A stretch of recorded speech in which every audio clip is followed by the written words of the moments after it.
नमस्कार, मैं हूं रवीश कुमार। बहुत कम समय में पूरे देश और दुनिया की खबरों पर नजर डालते हैं, तो आइए आज के मुख्य समाचार में देश भर की तमाम बड़ी खबरों को जानते हैं।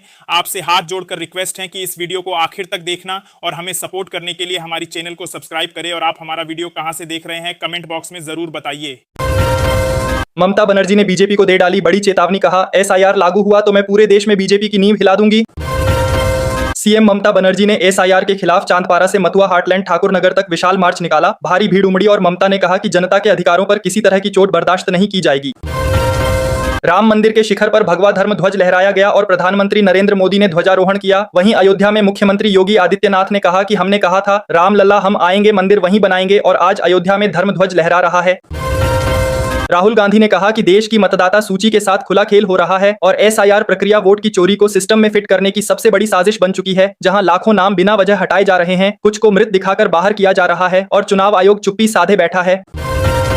देश में घुसपैठ का मुद्दा फिर गर्मा गया है और केंद्र सरकार का कहना है कि हर एक घुसपैठिए को चुन चुनकर बाहर किया जाएगा, जबकि विपक्ष एसआईआर को मतदाता सूची में छेड़छाड़ का हथियार बता रहा है और सुरक्षा एजेंसियों ने सीमावर्ती इलाकों में निगरानी और कड़ी कर दी है, जिससे राजनीतिक तनाव और बढ़ गया है। चुनाव आयोग के दफ्तर के बाहर प्रदर्शनकारी बूथ लेवल अधिकारियों ने बैरिकेड तोड़ दिए और ममता बनर्जी ने उनका समर्थन किया, जिससे बंगाल में एसआईआर पर बड़ा बवाल खड़ा हो गया है। केशव प्रसाद मौर्य ने कहा कि राहुल गांधी और अखिलेश यादव की कंपकंपी छूटी हुई है और 2027 के उत्तर प्रदेश चुनाव में भाजपा 2017 का रिकॉर्ड तोड़ देगी।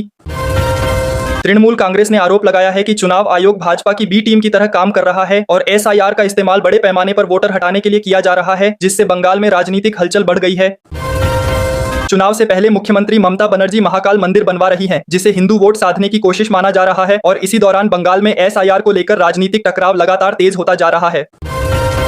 एसआईआर के दौरान 6 राज्यों में 16 बूथ लेवल अधिकारियों की मौत पर मल्लिकार्जुन खड़गे ने कहा कि भाजपा की वोट चोरी अब जानलेवा रूप ले चुकी है।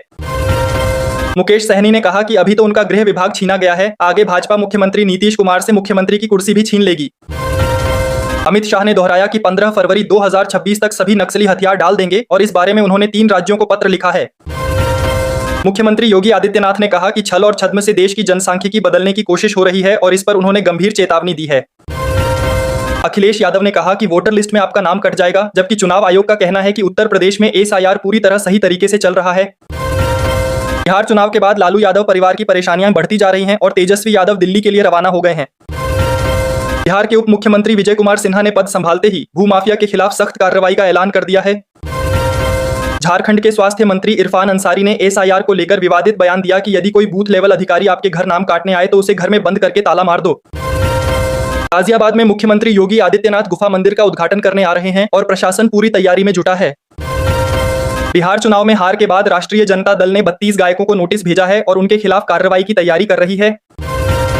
नीले ड्रम कांड में चर्चा में आई मुस्कान मां बन गई हैं और उन्होंने अपने पति के जन्मदिन पर बच्ची को जन्म दिया है। दिल्ली एनसीआर में घने धुएं की चादर छाई है। वायु गुणवत्ता सूचकांक बहुत खराब स्तर पर है और लोगों को सांस लेने में भारी दिक्कत हो रही है। दिल्ली में बिहार कांग्रेस का बवाल सुलझाने के लिए नाराज नेता राहुल गांधी से मुलाकात करेंगे और कृष्णा अल्लावरू तथा राजेश राम के इस्तीफे की मांग रखेंगे। बिहार के बाद बंगाल में भी एसआईआर का मुद्दा गर्मा गया है और राहुल गांधी ने भाजपा के खिलाफ नया मोर्चा खोल दिया है। अशोक चौधरी ने कहा कि एसआईआर के मुद्दे पर राहुल गांधी फूंसी को फोड़ा बनाकर पेश कर रहे हैं। राजस्थान के सीकर में अचानक जहरीली हवा फैल गई और सांस लेने में दिक्कत के बाद कई लोग अस्पताल में भर्ती कराए गए। इथियोपिया में पहली बार ज्वालामुखी फटा और उठी राख का गुबार भारत तक पहुंच गया है, जिससे वैज्ञानिक सतर्क हैं। डॉलर के मुकाबले रुपए ने सुधार दिखाया और शुरुआती कारोबार में रुपए 79 रुपए 17 पैसे पर पहुंच गया। कनाडा ने नागरिकता कानूनों में बड़ा बदलाव किया है, जिससे भारतीय मूल के परिवारों को राहत मिलने की उम्मीद बढ़ी है। शुरुआती तेजी के बाद शेयर बाजार में भारी गिरावट आई और सेंसेक्स दिन के उच्चतम स्तर से 500 से अधिक अंक टूट गया। महिला कबड्डी विश्व कप 2025 जीतने पर प्रधानमंत्री नरेंद्र मोदी ने भारतीय टीम को बधाई दी है। मुंबई में ट्रैफिक जाम से निपटने के लिए पाताल लोक परियोजना बनाने की तैयारी की जा रही है। दिल्ली में प्रदूषण विरोधी प्रदर्शन के दौरान चिल्ली स्प्रे के बाद नक्सली हिडमा के समर्थन में नारे लगे और 15 लोगों को गिरफ्तार किया गया। मुख्यमंत्री देवेंद्र फडणवीस ने कहा कि मुंबई की लोकल ट्रेनें अब मेट्रो जैसी तेज और आरामदायक होंगी। वायु प्रदूषण को देखते हुए दिल्ली सरकार ने फैसला किया है कि सभी सरकारी दफ्तरों में 50% कर्मचारी घर से काम करेंगे। जनता दर्शन में मुख्यमंत्री योगी आदित्यनाथ एक फरियादी तक पहुंचे, उनकी शिकायतें सुनी और डीएम तथा एसएसपी को आवश्यक निर्देश दिए। हरियाणा में गुरु तेग बहादुर का 350वां शहीदी समागम और गीता महोत्सव धूमधाम से शुरू हुआ, जहां प्रधानमंत्री मोदी विशेष रूप से शामिल हो रहे हैं। राज्य सरकार ने इसे ऐतिहासिक आयोजन बताते हुए भव्य कार्यक्रमों की श्रृंखला तैयार की है। मुख्यमंत्री को लेकर जारी भ्रम पर कर्नाटक के सीएम सिद्धारमैया ने कहा कि अब कांग्रेस हाईकमान को इस विवाद पर पूर्ण विराम लगाना ही होगा। उन्होंने साफ कहा कि पार्टी में अनुशासन सर्वोपरि है और अंतिम फैसला दिल्ली ही करेगी। राम मंदिर में ध्वजारोहण के दौरान बटन दबते ही शीर्ष पर धर्म ध्वज लहराया और माहौल भावनाओं से भर गया। प्रधानमंत्री मोदी भावुक दिखाई दिए और साधु संतों की आंखों में भी आंसू छलकते नजर आए। अयोध्या में यह क्षण ऐतिहासिक बन गया। जौनपुर में कफ सिरप के मामले ने नया मोड़ लिया है। अब 3 और नामचीन फार्मों के खिलाफ कार्रवाई तय है। कई जिलों में जांच टीमों को भेजा गया है और स्वास्थ्य विभाग ने साफ कर दिया है कि लापरवाही पर अब बचने का कोई रास्ता नहीं है। इथियोपिया में 12,000 साल बाद ज्वालामुखी फटने से 15 किलोमीटर ऊंचा राख का गुबार उठा, जिसकी धूल 4,300 किलोमीटर दूर दिल्ली तक पहुंची। असर इतना व्यापक कि एयर इंडिया को 11 उड़ानें रद्द करनी पड़ी। यात्रियों को बड़ी परेशानी हुई। एंटी-एसआईआर रैली में ममता बनर्जी ने चुनाव आयोग पर सीधा हमला बोला और कहा कि यह अब बीजेपी आयोग बन चुका है। उन्होंने चुनौती देते हुए कहा कि अगर उन्हें रोका गया तो वह पूरे देश में बीजेपी की नींव हिला देंगी और बड़े आंदोलन की शुरुआत बंगाल से होगी।